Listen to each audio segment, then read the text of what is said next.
చెప్పారు. ప్రధానంగా కూటమి ప్రభుత్వం అధికారంలోకి రాబోయే ముందర ప్రజల దగ్గరికి వెళ్ళి గత వైకాపా ప్రభుత్వం చేస్తున్నటువంటి అరాచకాలు కావచ్చు, అన్యాయాలు కావచ్చు, రాష్ట్ర ప్రజలకు ఆర్థిక పరంగా ఎటువంటి అన్యాయం చేస్తుందో మేము ఈ ప్రజల్లోకి తీసుకువెళ్ళటంలో సక్సెస్ సాధించాం. మేము బాదులే బాదులడే కార్యక్రమం కావచ్చు, చంద్రబాబు నాయుడు గారు ప్రజల్లోకి వెళ్ళి ఆ రోజు ఉన్నటువంటి పరిస్థితులు ప్రతి వాడికి క్షుణ్ణంగా వివరించారు.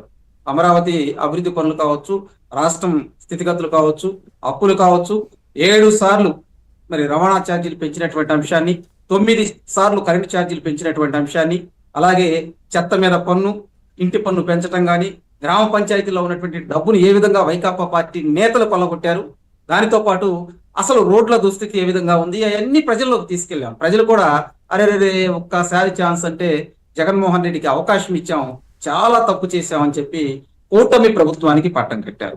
మేము ఎలక్షన్ మేనిఫెస్టోలో సూపర్ 6 హామీలతో పాటు ఇంకా కొన్ని హామీలు కూడా ఇచ్చామండి. సూపర్ 6 హామీల్లో ప్రధానంగా తల్లికి వందనం.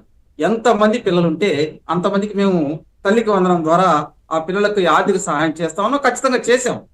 దీనివల్ల ఎక్కువ లాభపడింది బడుగు బలహీన వర్గాల వారు, సంచార జాతుల వారు, మైనారిటీలు.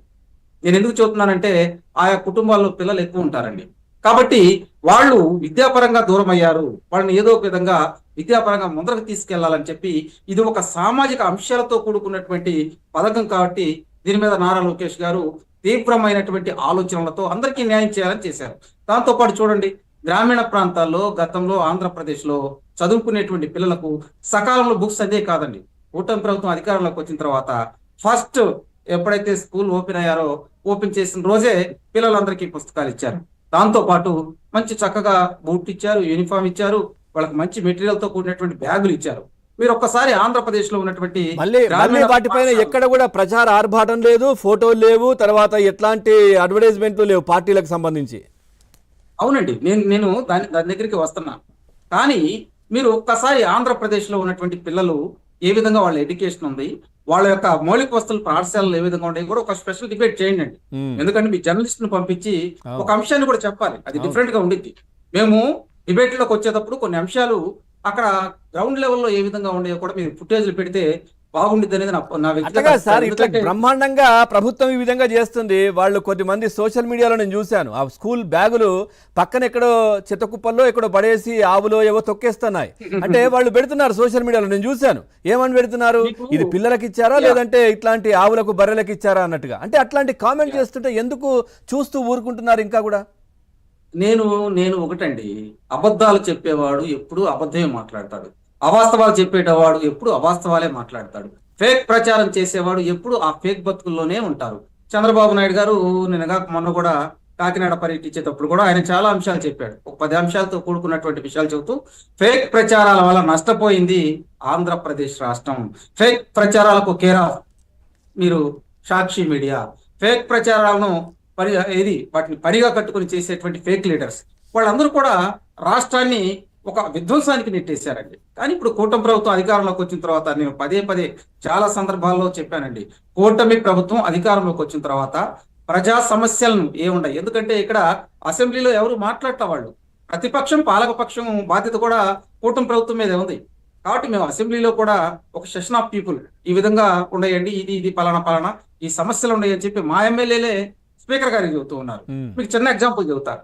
మరి గ్రామీణ ప్రాంతాల్లో రోడ్లు సరిగా లేవని చెప్పి స్పీకర్ గారి దృష్టికి మా ఎమ్మెల్యే తీసుకెళ్లాడు అసెంబ్లీలో.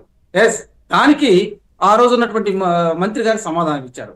అలాగే స్కూల్ ఎడ్యుకేషన్ కి సంబంధించి కూడా మా వాళ్ళు ఇక్కడ ఏంటంటే ఈ రోజు ఉన్నటువంటి రాజకీయ పరిస్థితులు చూస్తూ ఉంటే వైకాపా వారు ప్రేక్షక పాత్ర పోషిస్తూ ఉన్నారు. నేను చాలా సందర్భాల్లో కూడా ఇది మనం డిస్కషన్ చేసుకుంటా ఉన్నాం. మీరు ప్రధానమైనటువంటి అంశాల్లోకి వద్దామండి. గత ప్రభుత్వం 3,200 కోట్ల రూపాయలతో గవర్నమెంట్ స్కూళ్ళకు రంగు వేసుకున్నారండి. 3 రంగులు వేశారు. మనం చాలా సార్లు మాట్లాడుకున్నాం. కానీ ఈరోజు కూటమి ప్రభుత్వం ఆ విధంగా లేదు. పిల్లలకి ఎటువంటి మౌలిక వస్తువులు కావాలి, ఎటువంటి అంశాలతో కూడుకున్నటువంటి విషయాలు వాళ్ళకి కావాలి, వీటి మీద మనం మాట్లాడుకుంటా ఉన్నాం. దీంతో పాటు ప్రధానంగా చూడండి, డిఎస్సి పెట్టి మేము 16,343 డిఎస్సి పోస్టులు క్రియేట్ చేసాం.